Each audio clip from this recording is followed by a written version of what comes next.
Hello everyone, welcome to my channel. তো আজকে আমি তোমাদের জানাবো ক্লাস 12-এর সম্পূর্ণ সিলেবাস সম্পর্কে। ক্লাস 12-এ রয়েছে দুটো সেমিস্টার, সেমিস্টার 3 এবং সেমিস্টার 4। তো এবার আমরা জানবো সেমিস্টার 3-এর সম্পর্কে,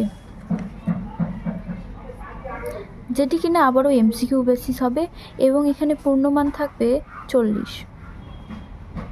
তো প্রথমেই জেনে নেব যে সেমিস্টার 3-এ কী কী ইউনিট থাকবে। ইউনিট 1-এ থাকছে রিলেশন অ্যান্ড ফাংশনস, যেখানে টোটাল থাকবে 7 মার্কস।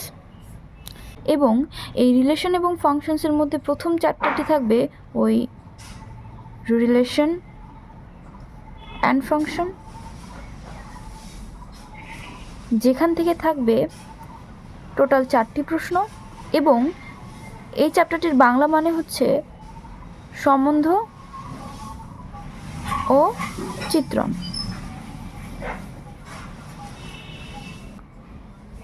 চ্যাপ্টার 2-এ থাকবে ইনভার্স ট্রিগোনোমেট্রিক ফাংশনস, যেখান থেকে থাকবে টোটাল 3টি প্রশ্ন। বাংলা শিরোনাম হচ্ছে ত্রিকোণমিতিক বিপরীত বৃত্তীয় অপেক্ষক। তো 4 + 3 টোটাল থাকবে 60টি প্রশ্ন।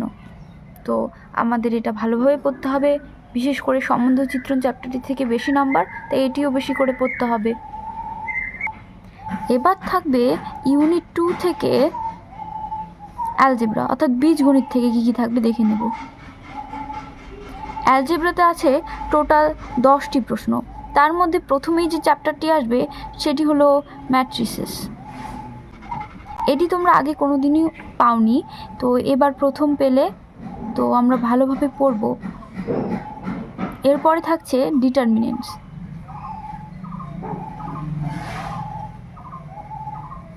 ডিটারমিনেন্টসও ম্যাট্রিসের সাথে রিলেটেড, এটি পড়লে এটি আরামসে পাওয়া যাবে। তো এর বাংলা শিরোনাম হচ্ছে নির্ণায়ক। এখান থেকে থাকবে 4টি প্রশ্ন, অর্থাৎ অনেকটা প্রশ্ন এই অ্যালজেব্রাটা কভার করে নিচ্ছে। তো আর এই দুটো চ্যাপ্টার খুব সহজ, পড়লেই পারা যাবে। এই থেকে থাকবে 3-তে আছে ক্যালকুলাস অর্থাৎ কলনবিদ্যা। এই ক্যালকুলাসে টোটাল 15 মার্কস। ক্যালকুলাস থাকবে ইউনিট 3-তে এবং এখানে থাকবে টোটাল 15 মার্কস, মানে সব থেকে বেশি। তো এই ক্যালকুলাসটা আমাদের খুব ভালোভাবে পড়তে হবে। তার মধ্যেই ক্যালকুলাস অর্থাৎ কলনবিদ্যা, এই ক্যালকুলাসে প্রথমে যে চ্যাপ্টারটি আসবে সেটি হলো কন্টিনিউটি অ্যান্ড ডিফারেন্সিবিলিটি, অর্থাৎ সন্ততা ও অন্তর্কলন যোগ্যতা। নামগুলো দেখতে অদ্ভুত হলেও চ্যাপ্টারগুলো কিন্তু ভীষণ সহজ। তো এখানে থাকবে 8টি প্রশ্ন, অনেকটাই। এবং দ্বিতীয় চ্যাপ্টার হচ্ছে অ্যাপ্লিকেশন অফ ডেরিভেটিভস। এখান থেকে থাকবে 60টি প্রশ্ন। এটি মানে হচ্ছে প্রয়োগ, অন্তর্কলজের প্রয়োগ।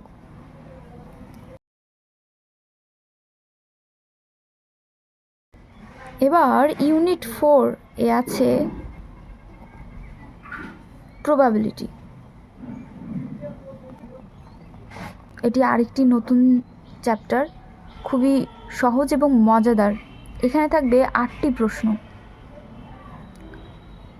এর মানে হচ্ছে সম্ভাবনা তত্ত্ব বলি আমরা একে, প্রবাবিলিটি থিওরি। তো সেমিস্টার 3-তে তাহলে এই কটি চ্যাপ্টার আছে যেগুলো আমাদের ভালোভাবে পড়তে হবে। তার মধ্যে ক্যালকুলাসটিতে বেশি নাম্বার, তো এটি আমরা বারবার পড়ব, সুন্দরভাবে পড়ব এবং বিস্তারিতভাবে পড়ব। এবার আমরা জেনে নেব সেমিস্টার 4-এ কী কী চ্যাপ্টার থাকছে। তো এবার জেনে নেওয়া যাক সেমিস্টার 4-এ কী কী থাকে। সেমিস্টার 4ও 40-এর মধ্যে হবে। আর বাইরের ব্যাকগ্রাউন্ড শব্দের জন্য আমি খুবই দুঃখিত। তোমরা সবাই লেখায় মনোযোগ দাও। তো ইউনিট 1-এ আছে vectors and 3 dimensional geometry. Vectors and 3 dimensional, তোমরা স্কিপ করতে পারো যদি দরকার না পড়ে। জিওমেট্রি, এখানে টোটাল 15 মার্কস থাকবে। এর মধ্যে প্রথম চ্যাপ্টারটি হলো ভেক্টরস, যেখান থেকে টোটাল 5 মার্কস থাকবে, এবং দ্বিতীয় চ্যাপ্টারটি হলো 3 ডাইমেনশনাল জিওমেট্রি। তোমরা আগেও জিওমেট্রি পড়েছিলে, কিন্তু 3 ডাইমেনশনাল জিওমেট্রি এবার তোমাদের আছে। 3 ডাইমেনশনাল জিওমেট্রি থেকে থাকবে 10 মার্কস, এবং এটি মানে হলো ত্রিমাত্রিক জ্যামিতি।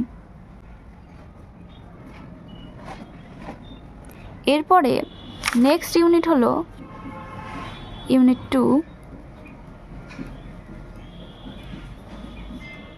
আবারও থাকছে ক্যালকুলাস, যেখান থেকে থাকবে সম্পূর্ণ 20 মার্কস। তো প্রথমে যে চ্যাপ্টারটি থাকবে সেটি হচ্ছে ইন্টিগ্রালস বা সমাকলন। এতক্ষণ পড়েছিলে অবকলন, এবার থাকবে সমাকলন, যেখান থেকে থাকবে 9 মার্কস। দ্বিতীয় চ্যাপ্টার অ্যাপ্লিকেশনস অফ ইন্টিগ্রালস। তোমরা ক্লাস 11 ফিজিক্সে অবকলন এবং সমাকলন সম্পর্কে অনেকটাই জেনে এসেছো। অ্যাপ্লিকেশন অফ ইন্টিগ্রালস থেকে তোমার সেমিস্টার 4-এ থাকছে 6 মার্কস। তৃতীয় চ্যাপ্টার আছে ডিফারেনশিয়াল ইকুয়েশনস।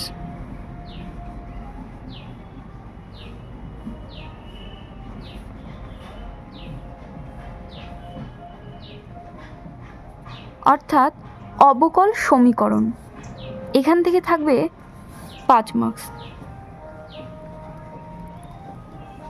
ইউনিট 3-তে থাকছে এলপিপি বা লিনিয়ার প্রোগ্রামিং প্রবলেম। তো এখানে যে 5 নম্বরের প্রশ্ন থাকবে সেটি 2 ভাবে আসতে পারে। তো দুটি তোমাদের খুবই কমন, মানে এই চ্যাপ্টারটা এমন একটা চ্যাপ্টার যেটা কম পড়ে বেশি নম্বর পাওয়া যায়। তো তোমরা এটাকে অবহেলা করবে না একদমই। তো সেমিস্টার 4-এ দেখলাম কি যে সব থেকে বেশি আছে আবার ওই ক্যালকুলাসে। তো আমাদের সেখানে থাকবে সমাকলন এবং অবকল সমীকরণ এবং সমাকলনের কিছু প্রয়োগ। তো আমাদের সমাকলনটা বেশি বেশি পড়তে হবে, এবং ভেক্টরসের থেকে যা যা আছে সেগুলো তো পড়তে হবে অবশ্যই। তো আমি আস্তে আস্তে এগুলোরও ভিডিও বানাতে থাকবো থিওরির, এবং প্রবলেম সলভ করতে থাকবো। তো আজকের জন্য এতটুকুই। টাটা, তোমরা পড়তে থাকো। আর ভিডিও কোয়ালিটি খারাপ হওয়ার জন্য আমি দুঃখিত। তোমরা সবাই মনোযোগ দিয়ে পড়ো, আমি এটাই চাই। Bye bye. ভিডিওটিতে লাইক এবং কমেন্ট করে জানাও কেমন লাগলো, এবং বন্ধুদের মাঝে শেয়ার করে দাও। টাটা।